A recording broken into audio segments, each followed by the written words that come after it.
मैं सोनी के शहर गुजरात में रहने वाली लड़की, उस शहर में मोहब्बत कर बैठी जहां अनारकली को दीवार में जिंदा चुनवा दिया गया था। आज से 1 साल पहले फेसबुक पर मुझे लाहौर के रहने वाले लड़के से प्यार हो गया। हमारी कभी मुलाकात नहीं हुई थी, लेकिन हम एक दूसरे से बहुत प्यार करते थे। जॉब की वजह से काफी मसरूफ रहता था, तो मैं उसके फ्री होने का इंतजार करती थी। लेकिन फिर भी हमें सब ठीक चल रहा था। कुछ अर्सा पहले गलतफहमी की वजह से हम में लड़ाई हो गई। वो लड़ाई काफी दिन चली, फिर हमारी सुलह तो हो गई, मगर हमारे रिश्ते में शक की दीवार आ गई। फिर हमारी मुलाकात का वो वक्त आया जिसे मैं कभी नहीं भूल सकती। मुलाकात पर उसने मुझे एक खूबसूरत रिंग पहनाई। उस मुलाकात के बाद कुछ दिन सब ठीक चला और फिर वो बदलने लगा। मुझे वक्त देना बंद कर दिया।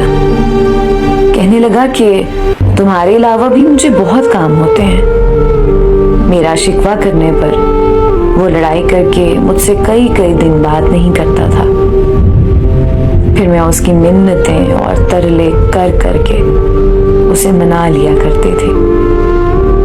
और फिर एक वक्त ऐसा आ गया जब वो मेरे किरदार को गंदा बोलने लगा। शायद ऐसा बोलकर वो मुझसे जान छुड़वाना चाहता था, लेकिन मैंने उसके प्यार में पागल उससे अलग होने का सोच भी नहीं सकती थी। मेरी लाखों कोशिशों के बावजूद भी मैं नाकाम हो गई और उसने मुझे छोड़ दिया। मैंने बहुत मिन्नतें की, उसकी बहुत तरले किए, मगर उसने मेरी एक ना सुनी। मैं उसे मिलने लाहौर चली गई। लाख मिन्नतों के बाद वो मुझसे मिलने आया, मगर वो हमारी आखिरी मुलाकात थी। वो मुलाकात के बाद वहीं मुझे रोता हुआ छोड़कर चला गया।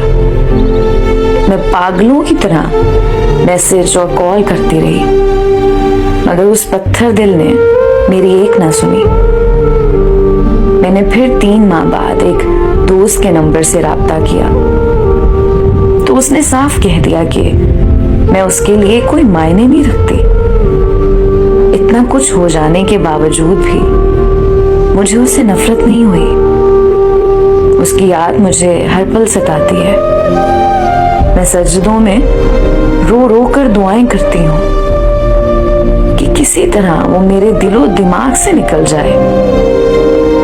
मैंने कभी उसके लिए बद्दुआ नहीं की, मगर मैंने कभी उसके लिए दुआ भी नहीं की। मैंने उसे माफ भी नहीं किया, क्योंकि मेरे दर्द और आंसुओं का फैसला रोज़े महशर जरूर होगा।